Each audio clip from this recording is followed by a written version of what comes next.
সকালে প্রথম আলো ফোটার আগেই শ্রমিকরা আনারস বাগানে ঢুকে পড়ে। হাতে দাঁড়ালো চাকু, কাটা জোপের ভেতর দিয়ে হেঁটে গিয়ে তারা একে একে পেকে ওঠা আনারস কেটে ঝুড়িতে ভরে। কাটা আনারসগুলো তাদের কাঁধে থাকা ঝুড়ি বোঝাই করে বাগান থেকে নিয়ে যায়।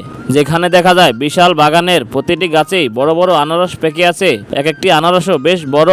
সেই একই বাগানে আবার পেঁপে গাছও দেখা যায়, যেটা কৃষকের জন্য খুবই লাভজনক। পরে সাইকেল বোঝাই করে আনারস নিয়ে বাজারের দিকে রওনা হয়, যেখানে পথটা একেবারে সহজ নয়, কাদায় ভরা সরু রাস্তা। তবুও তারা থেমে থাকে না, কারণ বাজারে পৌঁছালেই পাইকাররা অপেক্ষা করে থাকে টাটকা আনারস কেনার জন্য। আনারসগুলো সাইকেলের দুই পাশে সারি সারি সাজিয়ে সুতা দিয়ে বেঁধে পায়ে হেঁটে হেঁটেই এভাবে তারা প্রতিদিন বাজারে নিয়ে যায়। তাদের এই কঠোর পরিশ্রম এবং আনারসগুলো সুন্দর করে সাজিয়ে নেওয়া খুবই মনোমুগ্ধকর একটি দৃশ্য। স্বাদে মিষ্টি, রসে ভরপুর এই ফল খেলে মনও সতেজ হয়। ভিটামিন সিতে ভরপুর আনারস রোগ প্রতিরোধ ক্ষমতা বাড়ায় এবং ক্লান্তি দূর করে। বন্ধুরা, টাঙ্গাইল মধুপুরের এই কৃষকের চিত্রটি আপনার কেমন লাগলো তা কমেন্টে জানিয়ে দিন।